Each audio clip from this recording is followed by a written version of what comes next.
oyga bo'lgan lift masalasi qolib ketdi. Ya'ni bu kelajak texnologiyasi haqiqatan bor narsa.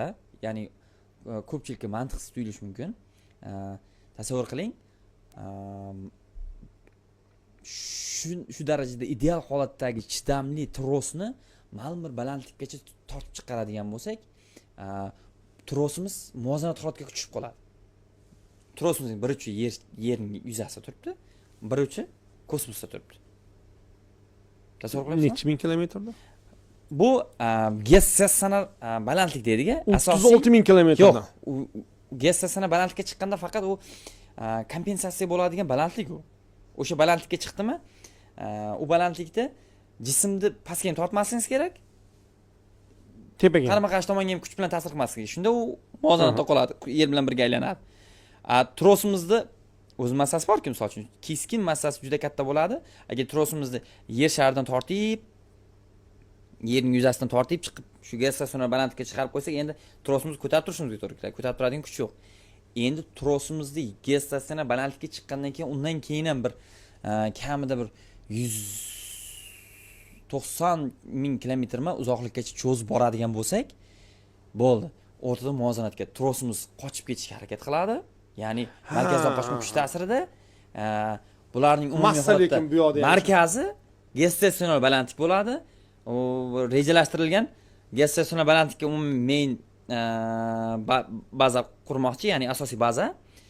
Undan keyingi balandlik esa aynan shu pastdagi trosning massasini kompensatsiyaga tortib turish uchun kerak bo'ladigan kuchni markazdan qochma kuch ta'sirida hosil qilib olish uchun foydalanmoqchi. Ya'ni yer aylanayotganda boyagi trosning qolgan 1000 kilometrlari markazdan qochma kuch sifatida ta'sir qiladi. Ya'ni trosni tortib turish. Trosni tortib turish uchun. Bitta muammo bor bu yerda, trosning chidamliligi. Menimcha hozirgi ilm fandi qudrati yetmaydi. Biroz hazil ma'nosida aytaman. Menimcha bu yerda bir emas, ko'p muammolar bo'lsa kerak, chunki biz hozir tasavvur qilyapmiz bunday trosni 120 ming kilometrga bunday trosni chiqarishni tasavvur qilib ko'ryapmiz. U qanday qalinlikda bo'lish kerak, qanday materialdan bo'lish kerak bu? Bu aynan shu qalinlikda, lekin havoni qarshiligi, havoda ishqalanib ketish degan tushunchani o'zi yo'q. Nega?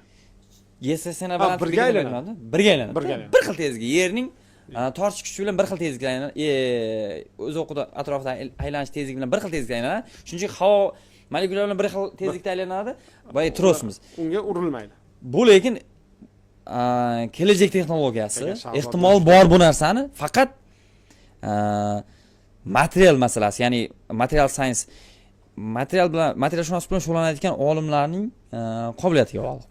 Uni ushlab turish mumkin. Masalan, 100 ming kilometrga cho'zilgan tros jonivor debman, joni yo'q.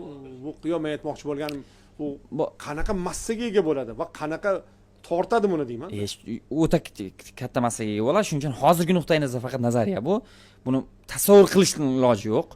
Biz uchun. Chunki u tonnalab lekin massa bo'lib ketadi, lekin bor narsa. Fantastikada, masalan, xudo saqlasin, biror bir nazariy nuqtai nazardan biror bir nima deydi, jinoyatchi keyin yerni bilasizmi nima bilan qo'rqitadi? O'z uzvoraman deydi, o'sha liftini deydi, ko'rasanlar kuningni deb, keyin jinoyatchilar shu bilan qo'rqitishni boshlaydi. Haligini trosga qandaydir yetib boradi, qaysidir kilometrda uni bomba bilan o'raydi, hali portlovchi modda bilan deb. Tasavvur qiling, portlasa koinotga qarab ketdi-da lift. Yo'q. Kabinasi. Yo'q. U uzilgan vaqtida, misol uchun yerdan uzganingiz bilan yer bilan tayanchga qotirib qo'ymaysiz. Yerda muvozanatda turadi o'zi. Tasavvur qiling, mana tros turibdi. Osil turibdi. Umumiy holatda kosmosgacha jarayonda kuchning miqdori keskin kamayib boradi-ku. Ya'ni boyagi 36 ming kilometrdagi nuqta muhim bu yerda.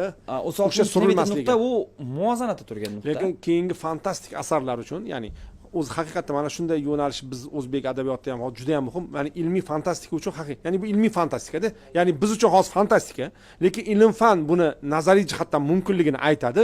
Endi buni yozuvchilarimiz mana shuni biroz sayqallab yozishi va bu kelajakda amalga oshadigan narsa.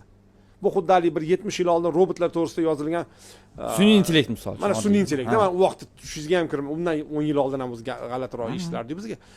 Juda ham zo'r narsa aytdilar. Mana o'zi aslida o'sha olimlar bilan yozuvchilar mana shunday masalalarni maslahatlashib turishga juda ham qiziq holatda, masalan, oyga lift.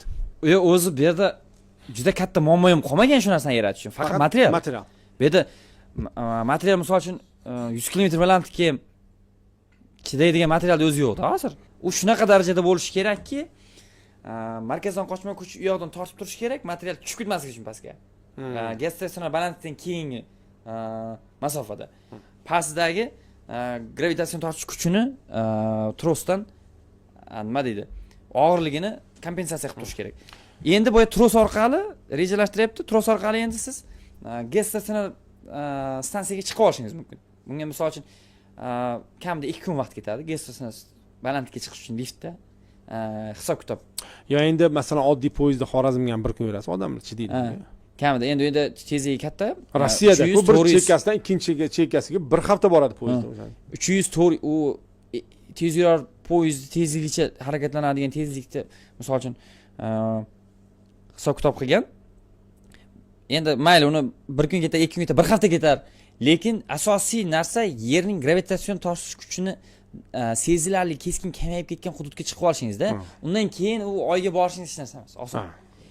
Ana hozir Elon Muskda ham oyda turib turin radioaktiv kuchsiz sun'iy yo'ldoshlarni oyda tortish kuchidan chiqarib olish proyektlarini qilyapti. Bu ham xuddi shu narsa. Ya'ni bunda ham reaktiv kuchdan foydalanmaydi.